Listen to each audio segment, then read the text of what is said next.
This is Sean Taylor for Blues in Britain as part of the How Musicians Work series. Today I'm joined by an amazing troubadour, great singer, great guitar player, great songwriter from Monaghan, Grainne Duffy. How you doing? I am very good. Thank you very much for having me and that lovely introduction. Thank you so much. So what have you been up to? Well, we have been basically mostly focusing on our upcoming American tour. We were in America last summer and we recorded a record with a really interesting producer, guitar player, Mark Ford, who's in the Black Rose. And it's been kind of mostly since that, it's been a build up towards an American tour that's coming up because we were gigging last summer. It was brilliant. We had loads of really nice gigs, Glastonbury, and we also had lovely gigs like Cornbury. Oh no, Cornbury was the year before. We had like Brezoi in Romania, which was a really nice one with loads of great bills artists on the bill. And then we were all over France. We had a really nice tour in summer last summer, and then we went to America, recorded the record, and now we're getting prepared for our first American tour, which we can't wait for.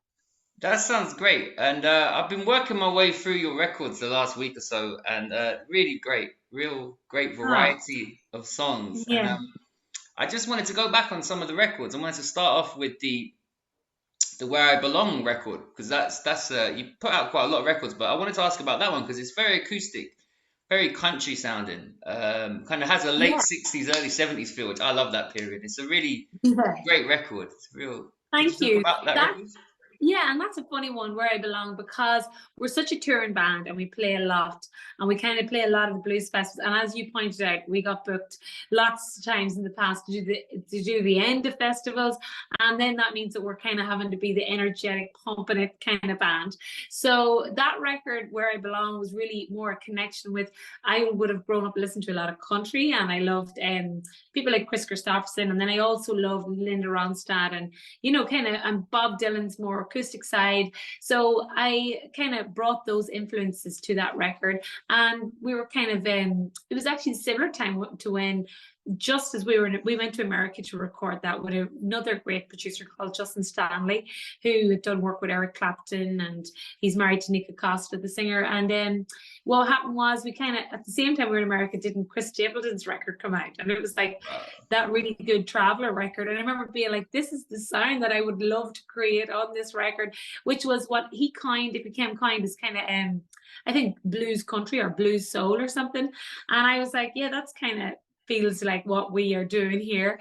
But that record was end up being quite acoustic based. So we don't unfortunately play those songs too often live because we're more of a up tempo blues rock band. But people have said to me it's nearly their favorite record, but it's actually our most mellow record.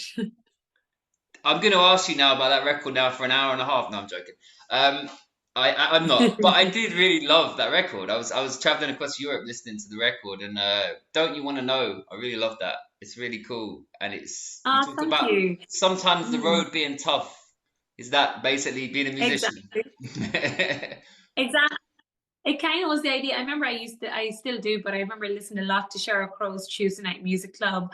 And I remember the feeling on that where she was telling stories about people. And that was kind of like about a woman who's kind of like out there and she's on the road, but she's kind of lonely and, what's going through her mind. Like, and kind of, you could be so busy whenever you're touring, you've got your itinerary and you're going somewhere and you're doing that. But then in the wee moments in between the gigs, you can feel like, what's going on? Where am I going? What am I doing? So kind of was a story looking at somebody in that situation. I'm glad you picked out Sheryl Crow because I've only just started doing this interview series, so I'm just sort of finding my way. And for me, I just like talking to musicians who are great and hearing about your craft. And I've not really got a structure of how I do it. It's more just chatting. And I'm That's always kind of perfect. wary to say to musicians, "Oh, you sound just like in Kate." It's kind of weird because like you got your own voice, right? You got your own thing on. But I heard Sheryl Crow, who is fantastic. Yeah. Was she an influence? Absolutely. Like for me, I was really, as an Irish girl growing up, the women that I was listening to, like I did listen to the old country singers and I loved them. But really for me, the singers that really stood out in my mind were people like obviously Sheryl Crow, because she was playing with a band and was kind of more bluesy rock, and she did a bit of a Stonesy sensibility in places, and I love that. But then there was obviously Stevie Nicks, Kirsty McPhee, who I adored. And then there were people like Chrissy Hine, the Pretenders.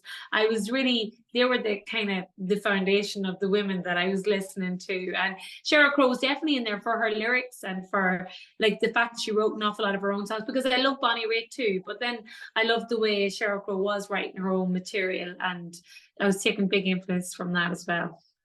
There's a lot of great artists you just mentioned. That's Mm. good influences for sure. I mean, it's interesting moving hearing the Where I Belong record and then going to the Voodoo Blues record, which I guess is closer to what you would do now, right? That's right. Yeah, I actually did while I was in lockdown, I actually did a PhD on blues and women in the blues. So I wanted to study like the really old like blues. So I went back to Rosetta Tharpe and I worked right up to Bonnie Raitt. And it was kind of a study overlooking all of the old Bessie Smith and Memphis Minnie and like Victoria Spivey, all those kind of really old blues singers. And I was looking at both their style, like in terms of their playing style, and how it was in relation to the male blues artists, like the blues men, and like what kind of techniques they were using on the guitar, and looking at what they're using like a similar technical style. And then like even Elizabeth Cotton, how brilliant she is. But then I was also looking at the lyrics, what they were writing about. And I found that really interesting. And that did inspire Voodoo Blues, because Voodoo Blues is kind of like about how there is an element of voodooism in the blues music, and just the idea of this constant yin and yang in the blues, like whereby women were talking about being, feisty and independent, but then at the same moment they were talking about being vulnerable and about being like, they'll take their man back at any cost, but don't mess with me and I'll mess with you back. And there was that going on so often in a lot of their songs. And then there was this underlying sometimes sense of like voodooism in the background about like devil and all this sort of stuff. So that really seeped into that record, the Voodoo Blues record. And It's interesting. religion, some spirituality. It's fascinating that you studied. So I was trying to understand that women in the blues, and that was an actual PhD. Could you tell me about Yes. that? Where was that at?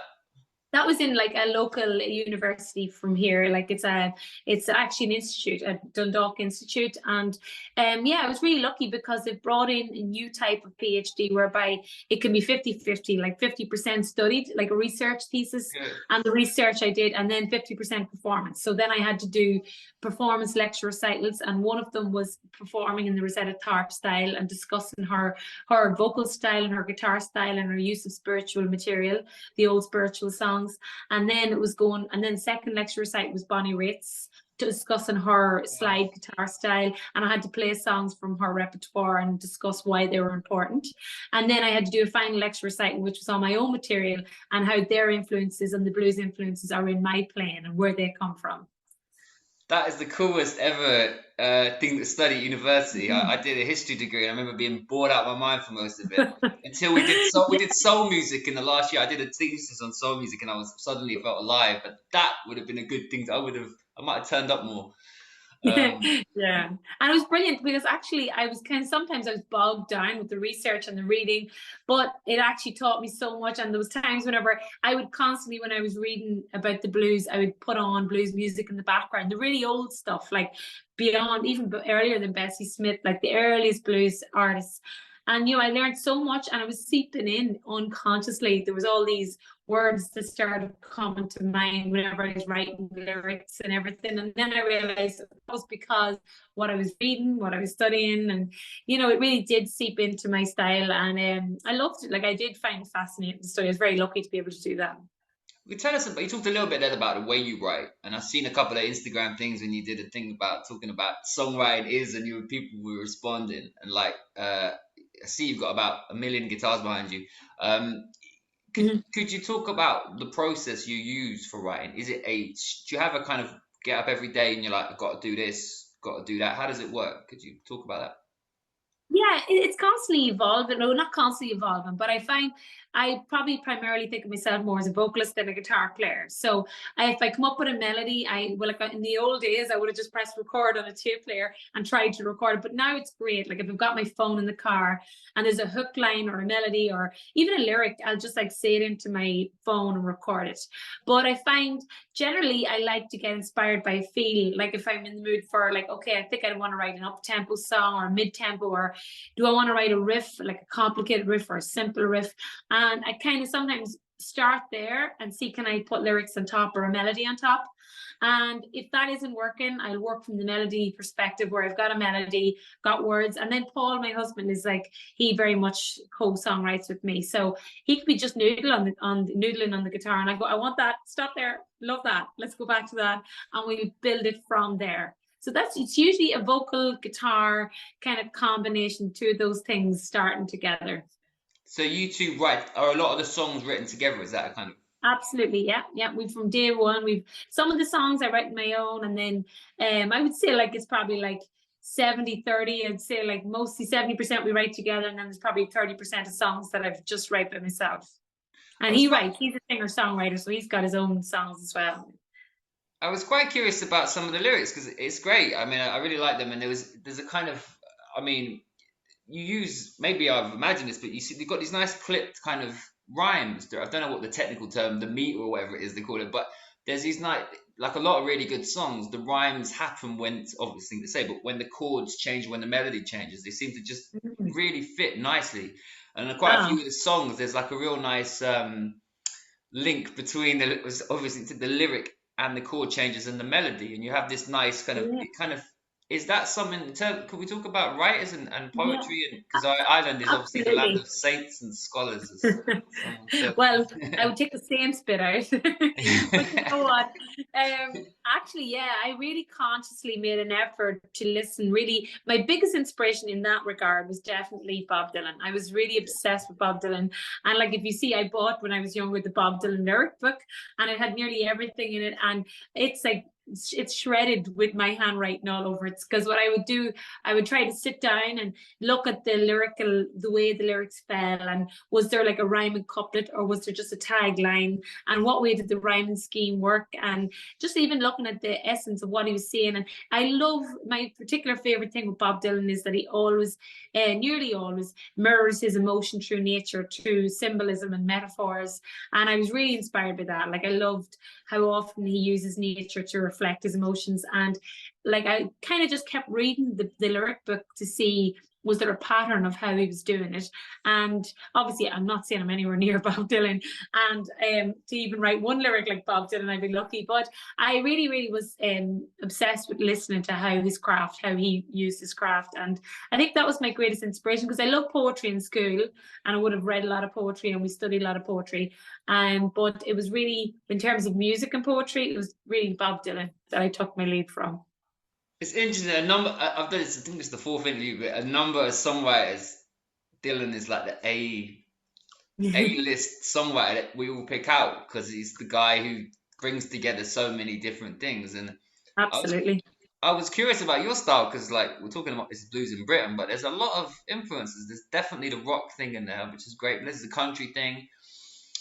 I mean, talk about influences. How do you see what you do? Is there a like that's true, because I think growing up in Ireland, you can't ignore the fact that we've had the history of guitar, and rock has been very prevalent. Like, obviously we've had great songwriters like Van Morrison, but what we've also had is this history of guitar players. Like, I was younger, there was a big lineage of people who loved Thin Lizzy, so we used to always go to see Thin Lizzy. Fortunately, I was too young for the real Thin Lizzy, but like the Thin Lizzy tribute acts, so we would have went to see a really good local one. But then that got me into I listened to loads of Lizzy when I was younger, and I got really into listening to, was that Rob, or was that Scott Gorham, was it Gary Moore? So that whole history of guitar players in Ireland. And really and truly, my blessing is that I actually got to play with Eric Bell, and Eric Bell being one of the founding members of Lizzy, and just his playing, I think, really seeped in, and like his style, I absolutely love his style. And then really Rory Gallagher, like, we can't ignore how big of an influence he is on nearly every Irish guitar player, whether you love him or you just like him. He's definitely done so much for guitar and rock, blues rock in Ireland. But that kind of history really seeped into my playing. So I think that's where I get the rock side from.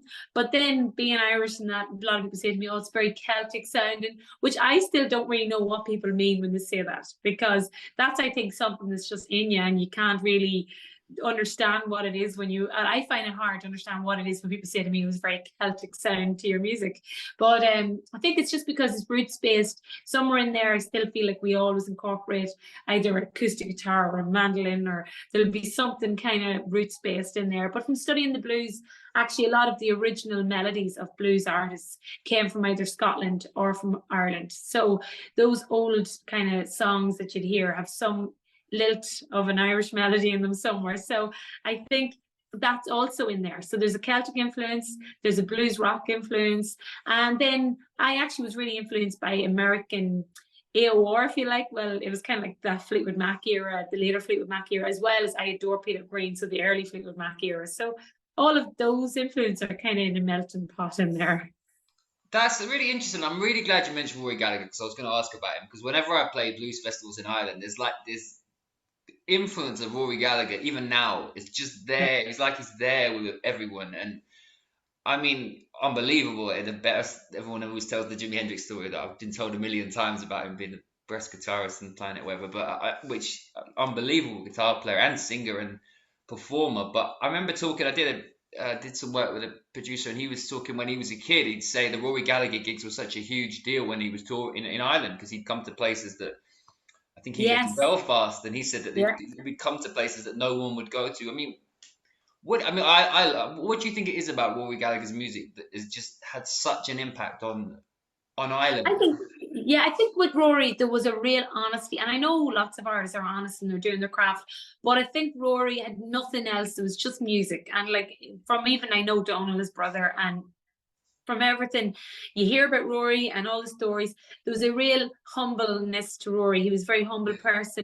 But then, even like, I saw him interviewed from years ago, and he was on the Late Late Show, and like a really famous interviewer, Kate Byrne, was like, you know, where does this mad energy come from on stage and off stage? You're this shy person, and I could sense Rory actually got really embarrassed on TV. He was like really shy when Gabe Byrne kind of poked at that. But I think it was because he genuinely was an extremely shy person, but when he went on stage, it was like that was it. It was just he was totally committed to his craft, to playing his music and to connecting with the audience. And there's a real passion there. And it definitely influenced me in terms of my performance style. I really wanted to leave it all on stage. When you go on stage, give it your all, and then whenever you come off, even if there's been songs a bit like you played a wrong note, that doesn't matter as long as the passion is there and you really want to connect with the audience and you want people to feel what you're doing. I think that's what Rory had. He had that undeniable passion. And even like he's so popular still when you go to Germany or you go to France, people are so who went to see him are nearly crying telling you about the time they saw him. So I think that means he really knew how to connect with people.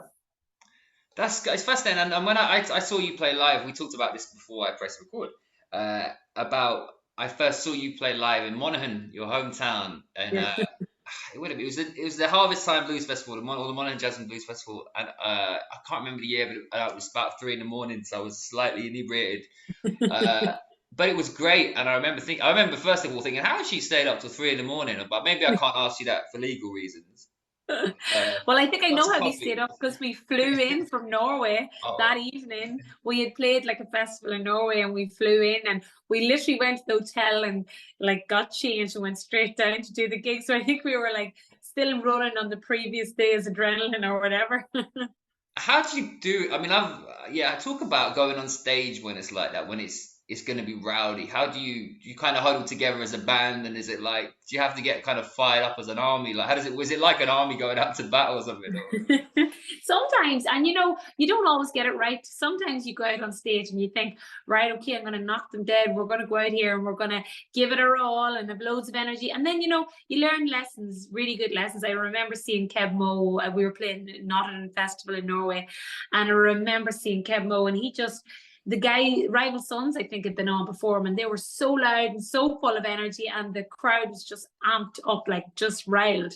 And then he came out and the volume went right down, and he just took it really in his time, and he was really relaxed. And I was like, there's a lesson there for all of us. If you're confident in what you are doing, just do it the way you're doing it, and don't try to match whoever went on before or after, because they're going to be great at what they do, but you do what you do. So even sometimes I find you can make that mistake that late at night, okay, everything has to be just go, go, go, because it's like whatever time at night, and it needs to be really, really energetic. But I've found out sometimes at that time of night, you're better to take your time and, feel out the crowd and play around with the set list. If something isn't working, let it go, and, elongate a song if needs be, or, let somebody else take on a different solo. I really try to read the crowd. And that time of night can be hard. As I was saying, people can either be really drunk or really tired, and it's kind of your job to still entertain. And that can be challenging, It was a great show, though. It was really great because I think if my memory serves me right, you went on after Sugar Ray Rayford. It was great as well. Oh, he was brilliant, and we were like, no, But you but badass. you were also great, and it was completely different. And you did exactly Yeah. what you just said because you took it somewhere completely different. I remember very vividly your music just kind of round the streets of Monaghan and kind of hearing it through it's loud. It's great.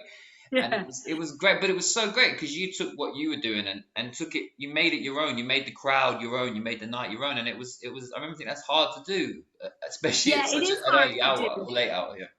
Yeah, and it was hard to do. And to be honest, there's times when you do it better than others. And I think that thankfully was a good night. And maybe I had Monaghan on my side because it's my hometown. But at the same time, sometimes that's hard too because too many people know you out there. But at the same time, I remember though, Sugar Ray come off and I was like, damn, he was good. That's hard work for us now. But at the same time, I was like, no, but you know what? Sometimes it's harder. Like I was playing Cornbury one year and it was an all-female bill, and that sometimes is harder because you're hearing a female voice, right? And I'm so pro that. I think that was amazing because to be part of that, it was myself, Amy Montgomery, and it was Mavis Staples, Alanis Morissette, P.P. Arnold. It was just a beautiful bill. And then we were on after another great band who are from America. They're a group of girls. What's their name? Southern Avenue, and they were brilliant. But my thing was, I felt like we both sounded a little bit too similar, and it was harder than maybe that experience at Sugar Rayford. But that's going to happen, and you have to just deal with it and get on. It's like I said, it was a great show, and it was a hard one to follow, but you totally did it, and it smashed it. Thank It you. was really great, and so yeah, so jumping back, you going back to when you started music, reading up a bit about you. You started singing in a choir, right? In Monaghan is where you're from, Yeah, I'm from a small town called Castleblaney in Monaghan. right? And yeah, that's what happened. I was a chatterbox in class and the headmaster couldn't get me to just be quiet. So he had a choir.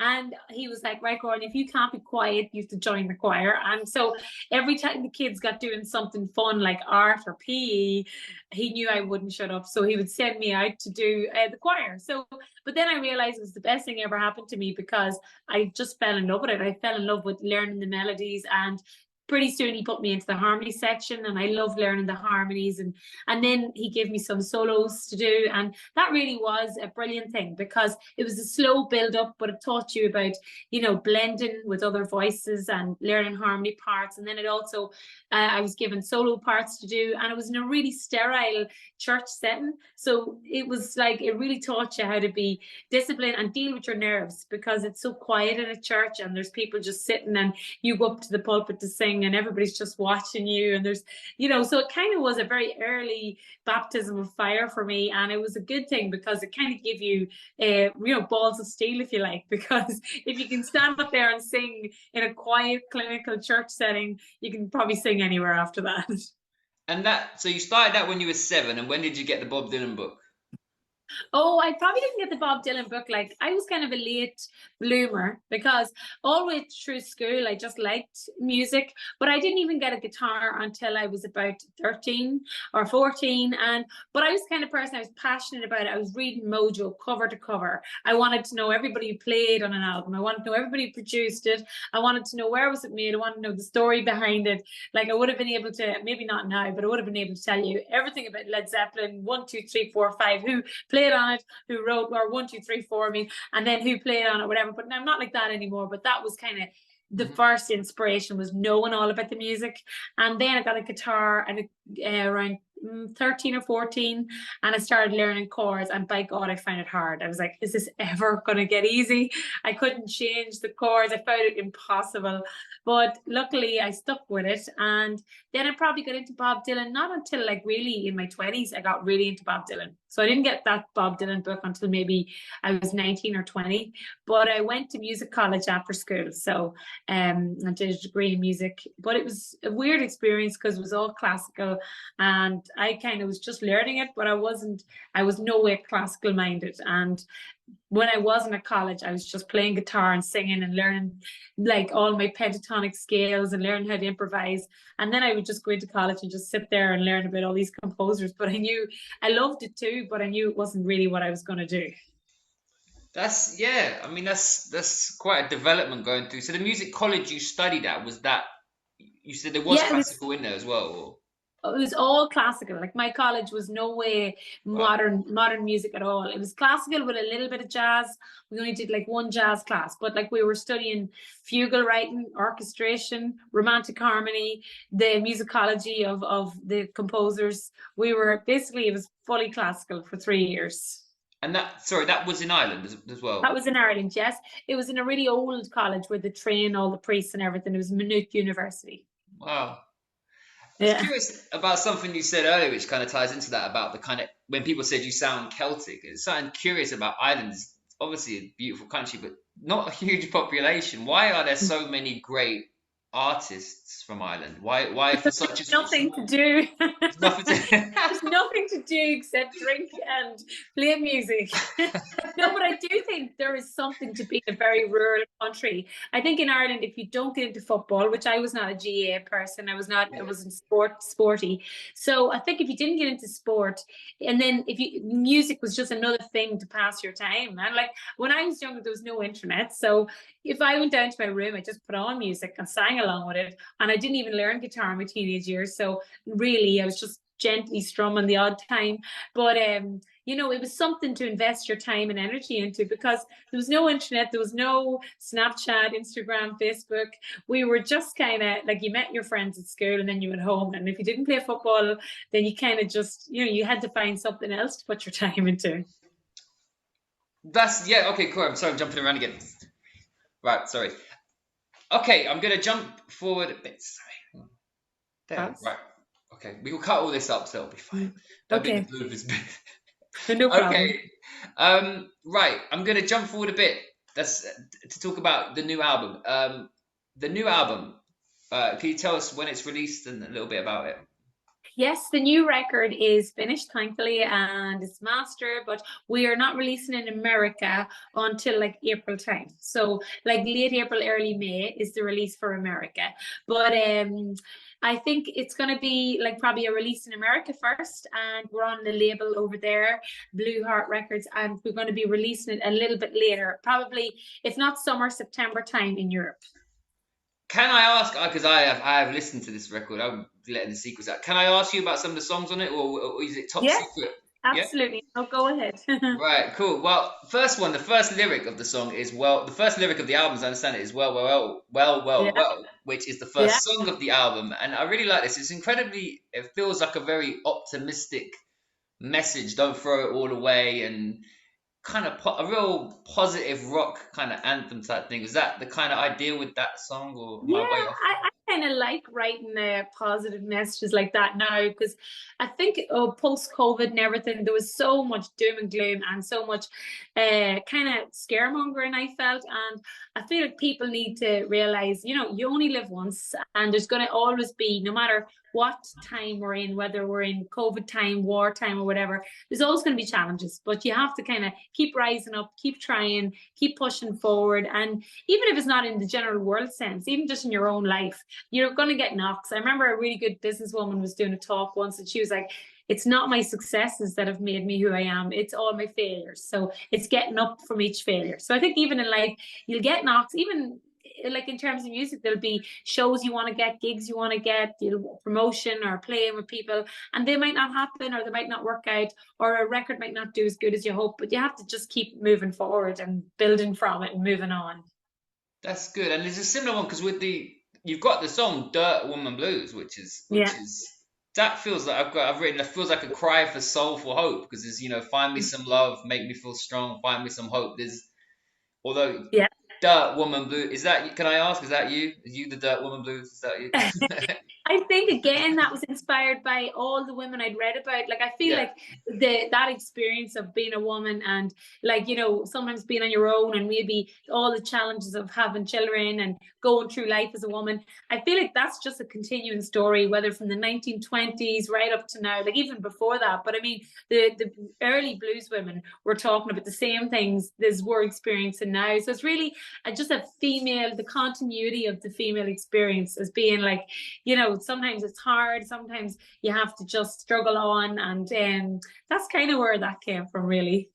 You talked a lot about obviously being a woman, which is, and I was just curious, like, is it kind of twice as hard to make it as a woman? Because it is an inherently misogynist, sexist world we live in, and just like it's an inherently racist world we live in. But is it being a woman? Do you find it harder? Is it harder? Because you're doing great, but I'm just curious. You feel like you have to work even Yeah, I harder. think I used to always be a little bit naive and used to think, no, no, the experience is the same. And like, in fairness, I have to say, nearly everybody I've worked with, all the men I've worked with, I'm brilliant friends with, and I get on so well with them. And I've never really encountered anybody being really treating me very harshly as a woman.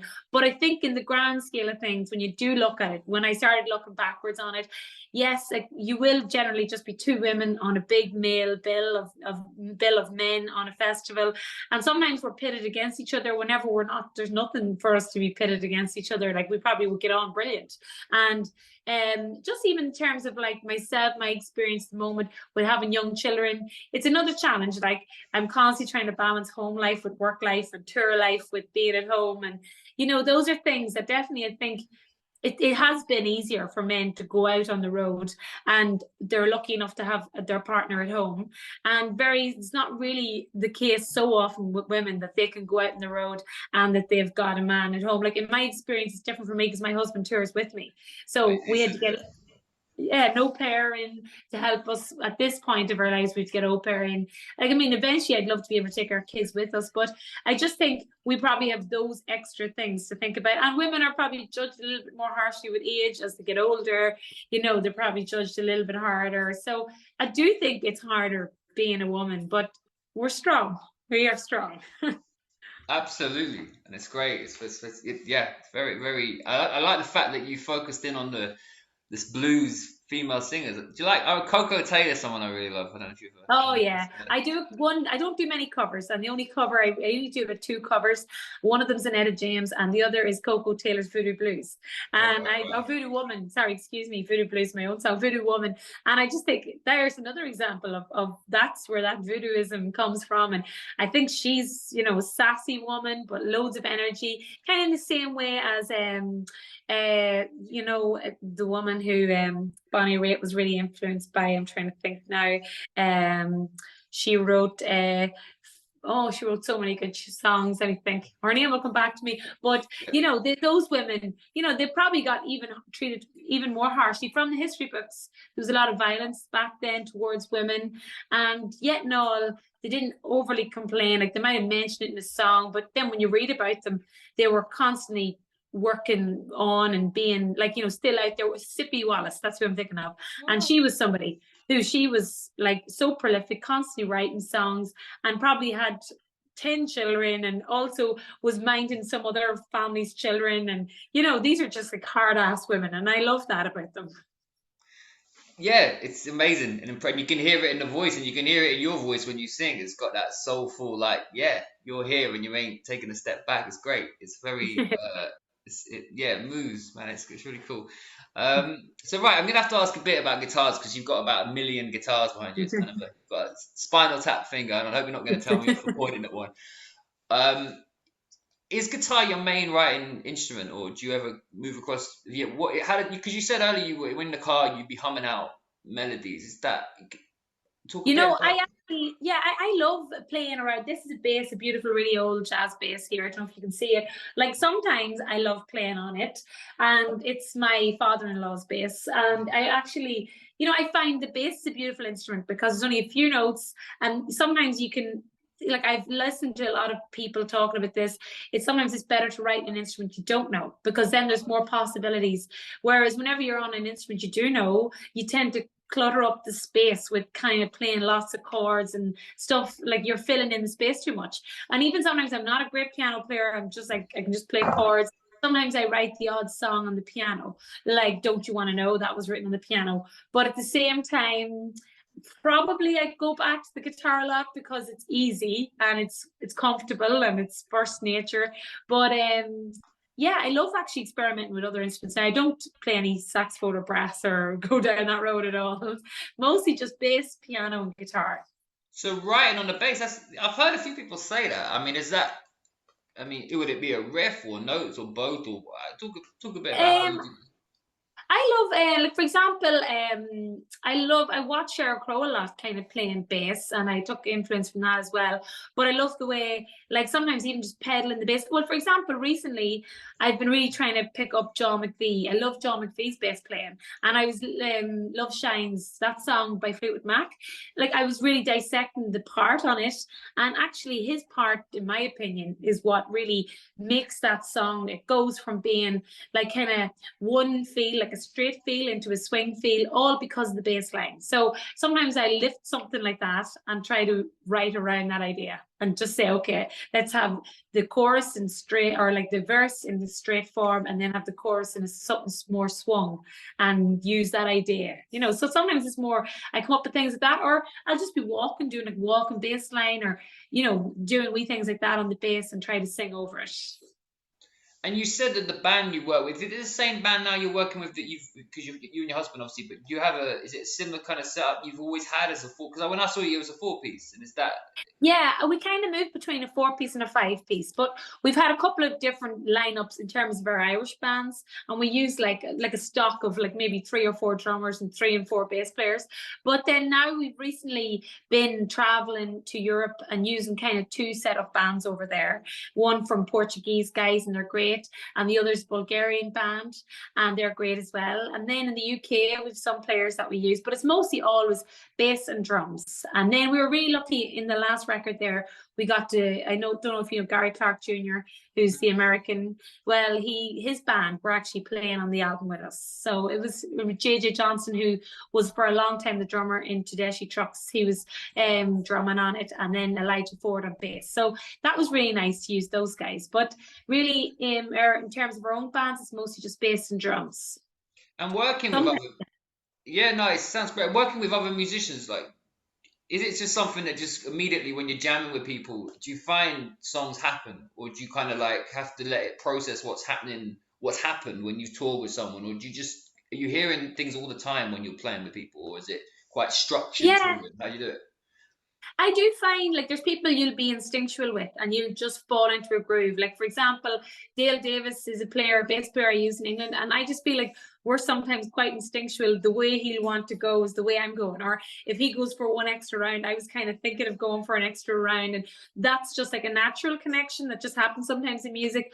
But in terms of like, even like when you're using other players, sometimes you feel like you sound like a certain way, and it isn't until maybe you've done a few gigs that you grow into your playing together, or like you hear a video back. Like for example, Leo and Bernardo, really nice players that we're using from Portugal. Like we've been doing gigs together, but it was actually our last gig in Porto in Portugal together. Somebody put up a video, and then I really went, wow, now we've blended as a band. I can hear we've actually got a sound together now.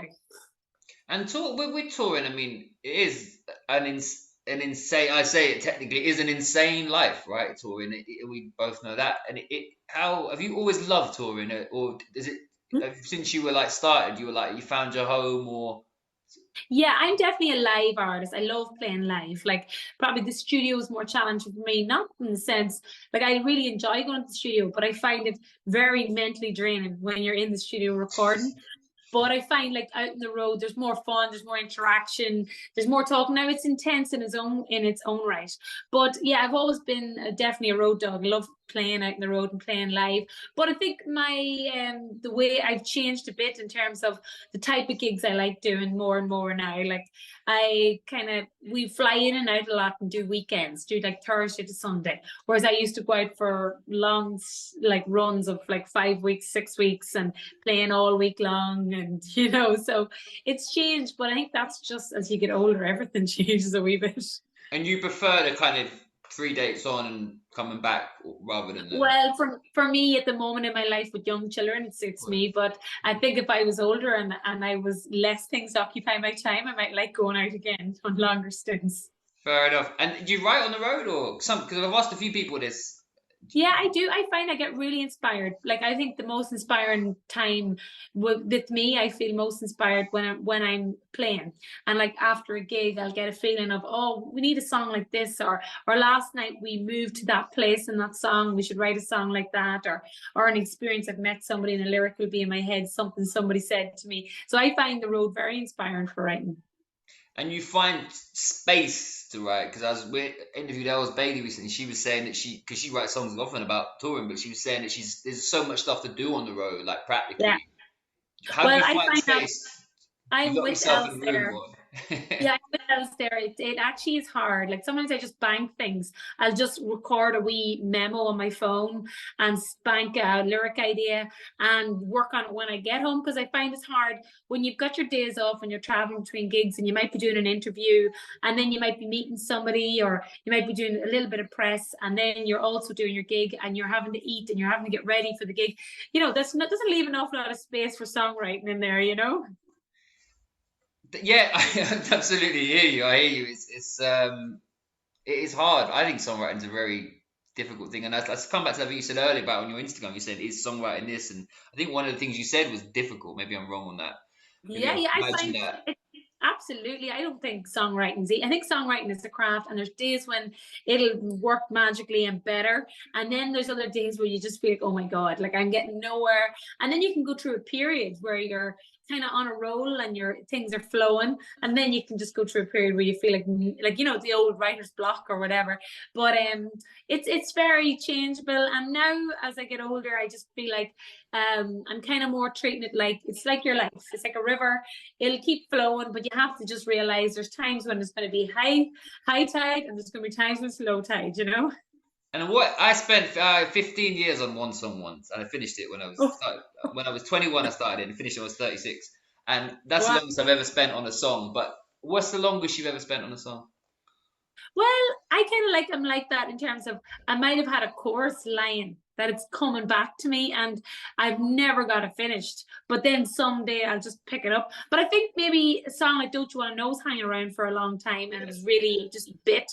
So I'd say a couple of years I could like leave a song as a memo and then I try to make the memos shorter, like whereby there might be 20 memos on my phone and then there's 8 and then there's 7 and then there's 5 and then there's 3. So I'm always kind of trying to condense them to the good ones. And then eventually I'll get around to finalizing it. But then sometimes you might go back and dive in again and say, oh, actually, I missed that one. I want to go back to it. And based on everything you've said, I've asked everyone this I've interviewed. You're a phone recording person rather than a notebook person. You don't have a lucky notebook or a lucky phone? I do keep my lyrics in a notebook. Yeah, I do. And I have the notebook there, but I'm a disaster. I was told before I would make a terrible clerk, and I definitely would make a terrible clerk because I have scraps of notebooks everywhere. And there's bits of songs. And even my husband would be like, when we were flying to America to record the album, he was like, that is a disgrace. I was going into the studio he was like, Ron, I can't even tell where that song starts. And I was like, I know, it was a bit up here and a bit down here and a bit over here. So I'm an absolute mess. In terms of getting into, or just bad handwriting? Really bad handwriting, and I might have scrawled the chorus up here and then the other verse on the back of the page and then the next verse on the front of the page, and he's like, oh, there's no shape nor make to that at all. Fair enough. You have to find whatever works for it. Yeah, that's a good answer. So yeah, I want to just come back at the end just to what you're up to now, because you're just about to put a record out, I know that, but also the tour in America. And just tour in America, you're going to conquer, but by the time this is out, you'll have conquered America and it'll be... Well, I wish it was that. But even if I just get there, the visas are difficulty. Our first step that's proven quite difficult. But no, we're going over to play in Alabama, Mobile, Alabama. We are playing in Callens. Let me see, we're doing Nashville, Mobile, and then we're also doing New Orleans, part of the Heritage Jazz and Blues. So it's going to be an amazing experience. I can't wait. I've always dreamt of playing in America. So fingers crossed. Yeah, New Orleans, Nashville, they're pretty famous places. Yeah, I remember absolutely. they had, I don't know if this is still the case, but I was recording in Austin once. They had an announcement on the tannoy and it said, when being asked security questions, please refrain from using any humor or it might result in your arrest. Now, I don't know if that was an English person or an Irish person just taking whatever, having a laugh, but they actually said that. So don't crack any Thank you. jokes. So Thank you. I Because obviously my wasn't husband, funny enough. well, my husband considers himself a bit of a joker, so I'll give him that piece of advice. Thank No you. sarcasm in customs because they'll send you back. But brilliant. Grainne Duffy, Thank you. thank you so much for the great music and the lovely interview. And You too. yeah, good luck with a new album and the tour. And I'm going to press stop.